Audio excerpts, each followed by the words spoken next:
त्योहारों का सीजन आ चुका है तो क्यों ना आज बनाई जाए नॉर्थ इंडिया की बहुत ही फेमस घेवर। बेसिकली घेवर जो है वो राजस्थान का स्वीट डिश है, लेकिन इसे पूरे नॉर्थ इंडिया में बहुत ही ज्यादा पसंद किया जाता है। तो आज की वीडियो में मैं शेयर करने वाली हूँ ये घंटों में बनाई जाने वाली मिठाई बिल्कुल मिनटों में किस तरीके से हम बना सकते हैं, सारे टिप्स एंड ट्रिक्स जिससे आपकी मिठाई बहुत ही जालीदार बिल्कुल बाजार जैसी बनने वाली है। तो चलिए फटाफट से रेसिपी देखते हैं। घेवर को बहुत ही आसानी से बनाने के लिए हम यहाँ पे मिक्सर का यूज करेंगे। वैसे भी मिक्सर हर किसी के घर में होता है और इससे बहुत ही मिनटों में हम घेवर का बैटर बना सकते हैं। तो मिक्सर में यहाँ पे मैंने डाल दिया है 1/4 कप घी और इसके बाद इसे हम सॉलिड करने के लिए यानी कि घी को बिल्कुल सॉफ्ट करने के लिए, दानेदार हटाने के लिए हम यूज करेंगे आइस। तो यहाँ पे मैंने 4 आइस क्यूब्स लिया हुआ है, यानी कि 4 आप बर्फ ले सकते हैं या फिर आप यहाँ पे चिल्ड यानी कि बिल्कुल ठंडा पानी का भी यूज कर सकते हैं। तो थोड़ा सा ठंडा पानी डाल दीजिए या फिर आप मेरी तरह से बर्फ यूज कर सकते हैं। इसे हमें अच्छे से मिला लेना है। तो थोड़ी देर में आप देखेंगे कि जो हमारा घी है वो कुछ बटर की तरीके का टेक्सचर का आ चुका है। ये देखिए घी हमारा सॉलिड हो चुका है, टेक्सचर बिल्कुल सॉफ्ट और बटरी हो चुका है। तो चलिए अब इसमें कुछ और इंग्रेडिएंट मिला देते हैं। तो चलिए अब इस घी में हम मिला देते हैं 1 कप मैदा। लेकिन मैदा को हमें सारे मैदा को एक साथ नहीं मिलाना है, हम बैचेस में मिलाएंगे। तो यहाँ पे मैंने थोड़ा सा मैदा डाला हुआ है और बाकी ये देखिए रेस्ट ऑफ को मैंने बचा के रख दिया। इसे भी हमें अब घी में अच्छे से मिला लेना है। तो जैसे ही हम इसे घी में मिलाएंगे तो आप देख सकते हैं कि जो हमारे मैदे का टेक्सचर है कुछ इस तरीके का क्रम्बी सा दिखना स्टार्ट हो जाएगा। अब इस पर हमें मिला देना है पानी।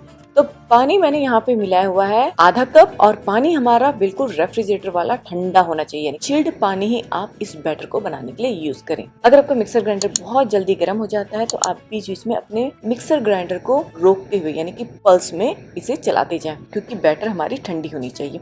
तो सारी चीजों को मिलाने के बाद मैंने यहाँ पे फिर से बचे हुए मैदे को डाल दिया है और केसर घेवर हम बना रहे हैं, इसलिए फ्लेवर के लिए मैंने यहाँ पे थोड़ा सा केसर लिया हुआ है जिसे मैंने पानी में घोल के रखा हुआ था। तो यहाँ पे हमने केसर का घोल भी डाल दिया है।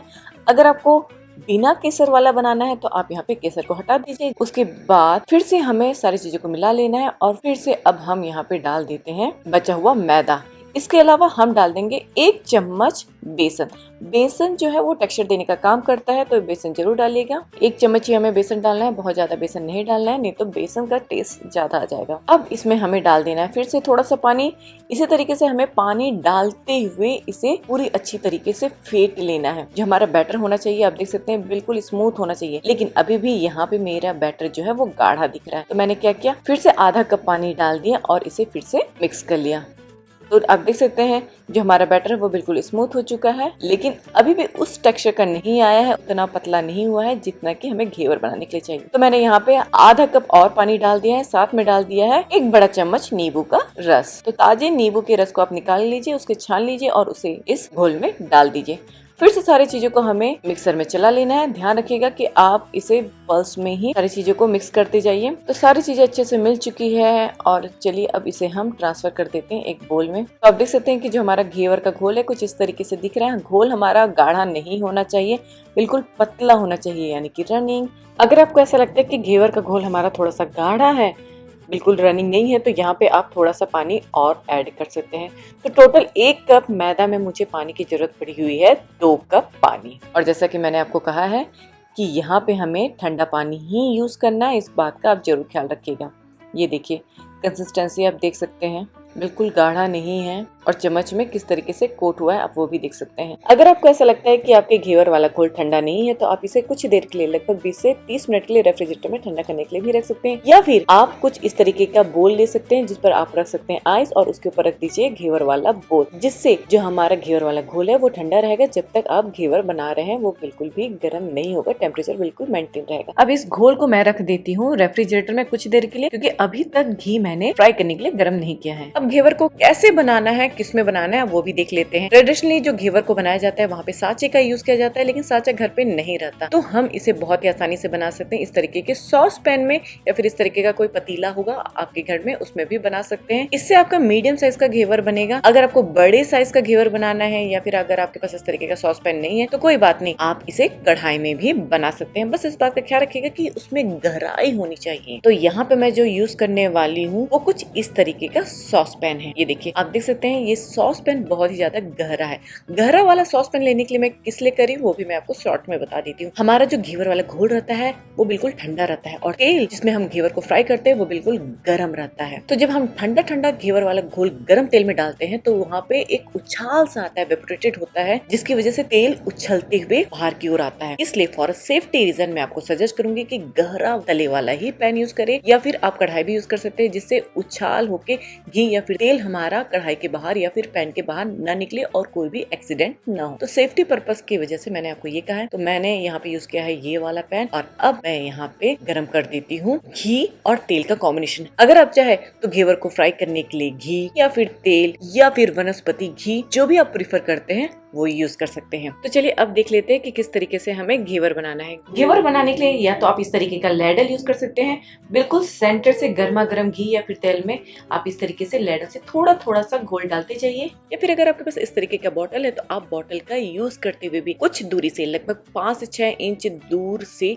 आपको घोल डालना है। बॉटल होने से बहुत ईजी हो जाता है। तो अगर आप फर्स्ट टाइम घेवर बना रहे हैं तो मैं आपको सजेस्ट करूंगी कि आप बॉटल का ही यूज करें अगर आपके पास है तो। चलिए अब घेवर बनाने स्टार्ट करते हैं। जैसे ही घी हमारा अच्छे से गर्म हो जाए तब हमें यहाँ पे थोड़ा सा घोल को बिल्कुल सेंटर पे, घी के सेंटर पे कुछ इस तरीके का डालना है। और आप देख सकते हैं कि जैसे ही हम घोल डालते हैं तो एक स्प्लैश आता है और जैसे ही बबल थोड़ा सा कम हो जाता है तब हमें सेकंड टाइम में घोल डालना है। फिर से आप देख सकते हैं कि घोल थोड़ा सा शांत हो चुका है, फिर से हमें थोड़ा सा घोल डालना है। इस तरीके से लगभग 15 से 20 बार मैंने यहाँ पे घोल डाला हुआ है। और यहाँ पे गैस का फ्लेम हमारा मेंटेन रहना चाहिए, बहुत ज्यादा ठंडा नहीं होना चाहिए, क्योंकि जब हम घोल को घी में डालते हैं तो घी का टेम्परेचर डाउन हो जाता है। इसलिए आप थोड़ा सा टेम्परेचर का ध्यान रखिएगा। अगर बहुत ज्यादा गर्म कर दिया तो जो हमारा घेवर है वो बाहर साइड से बहुत ज्यादा डार्क कलर का आ जाएगा, लेकिन सेंटर में कुक नहीं रहेगा। और ना ही घी का टेम्परेचर कम होना चाहिए। अगर घी का टेम्परेचर कम हो जाएगा तब भी हमें घेवर बनाने में प्रॉब्लम आएगी। जिस तरीके का हमें जाली चाहिए घेवर में उस तरीके का जाली नहीं बन पाएगा, इवन कुक करने में भी इससे टाइम लग जाएगा। इसलिए कभी भी घेवर बनाते हैं तो कुछ टिप्स का हमें ध्यान रखना पड़ता है। टिप नंबर 1 जो बहुत इंपॉर्टेंट रोल प्ले करता है, सही टेम्परेचर होना। जी हाँ, टेम्परेचर होना चाहिए हमेशा हाई, बहुत ज्यादा ठंडा भी नहीं होना चाहिए, ना तो बहुत ज्यादा गर्म। इतना भी हाई मत कर दीजिएगा कि जैसे ही हमने घेवर का कुछ घोल डाले और घेवर का कलर बिल्कुल डार्क ब्राउन कलर का हो गया या फिर घेवर हमारी जल गई। टिप नंबर 2, घी का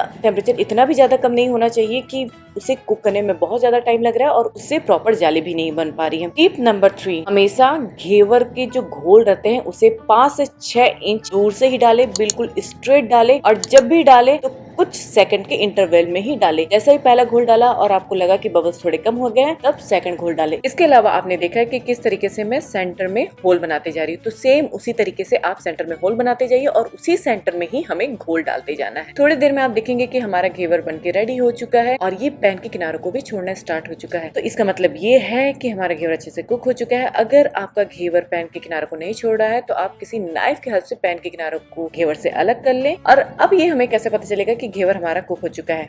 पहला टिप, वो पैन के किनारे को छोड़ना स्टार्ट कर देगा। सेकंड टिप, बुलबुले जो है वो कम हो जाएगी। थर्ड, प्रॉपर कलर आ जाएगा। और यहाँ पे मैंने केसर यूज किया हुआ है, इसकी वजह से बहुत ही प्यारा सा गोल्डन कलर आया हुआ है। हल्का सा प्रेस करते हुए घेवर को मैं घी के अंदर डीप कर रही हूँ, जिससे घेवर का टॉप भी प्रॉपर तरीके से कुक हो जाए। और बस इस तरीके से हमारा घेवर भी बन के रेडी हो गया। और इसे हमें बिल्कुल हल्के हाथों से निकाल लेना है। पैन से बिल्कुल ध्यान से करिएगा, क्योंकि घेवर हमारी बहुत ही क्रिस्पी रहती है, बहुत ही डेलिकेट रहती है। कभी भी सीधा ना निकाले, जिस तरीके से मैं टेढ़ा करके निकाल रही हूँ उसी तरीके से हमें निकाल देना है और एक जाली के ऊपर रख देना है, जिससे इसमें जो भी एक्स्ट्रा घी होगा वो भी अलग हो जाएगा। तो आप देख सकते हैं कि हमारा बहुत ही जबरदस्त घेवर बन के रेडी हो गया है। दिखने में बहुत ही खूबसूरत लग रहा है, परफेक्ट जाली बना हुआ है।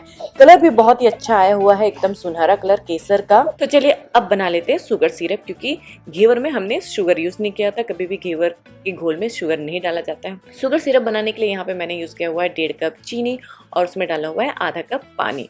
तो जैसे ही हमारे चीनी वाले पानी में उबाल आना चालू हो जाए तब हमें गैस का फ्लेम थोड़ा सा लो कर देना है और इसे कुछ मिनट के लिए पका लेना है। और फ्लेवर के लिए यहाँ पे आप देख सकते हैं मैंने थोड़ी सी इलायची और थोड़े से केसर डाल दिए हैं। तो इसमें अच्छे से उबाल आ चुकी है, चीनी हमारा अच्छे से घुल चुका है। तो यहाँ पे इसे हम थोड़ी देर पका लेते हैं, जिससे एक तार की चाशनी बन जाए। इसके अलावा यहाँ पे मैं फ्लेवर के लिए डाल रही हूँ रोज वाटर। ये टोटली ऑप्शनल है, अगर आपको डालना है तो आप डाल सकते हैं, अदरवाइज इसे स्किप भी कर सकते हैं। तो लगभग 3 से 4 मिनट में आप देखेंगे कि जो हमारा चाशनी है वो बहुत अच्छे से पक चुका है। हमारी एक तार की चाशनी भी बन रही है, बिल्कुल स्ट्रॉन्ग वाली एक तार की चाशनी नहीं बनानी है, नहीं तो शुगर सिरप जब हमारा ठंडा होगा तो वो एकदम क्रिस्टलाइज हो जाएगा। और क्रिस्टलाइज मत हो उससे बचाने के लिए यहाँ पे मैंने थोड़ा सा नींबू का जूस डाल दिया है, जिससे क्रिस्टल भी नहीं बनेंगे चाशनी में। ये देखिए चाशनी हमारी थोड़ी सी गाढ़ी हो चुकी है, तो इसे हमें अब और ओवर कुक नहीं करना है। अब गैस का फ्लेम हम ऑफ कर देते हैं और इसे थोड़ा सा ठंडा होने देते हैं। पूरी तरीके से ठंडा हमें नहीं करना है। जब ये हल्का सा गुनगुना रहेगा तब इसे हम डालेंगे हमारे घेवर पर। तो चलिए जब तक चाशनी हमारी ठंडी हो रही है, इस घेवर को और भी जबरदस्त बनाने के लिए हम बना लेते हैं इंस्टेंट रबड़ी, जिसका स्वाद बहुत ही जबरदस्त रहता है। तो इसके लिए मैंने लिया हुआ है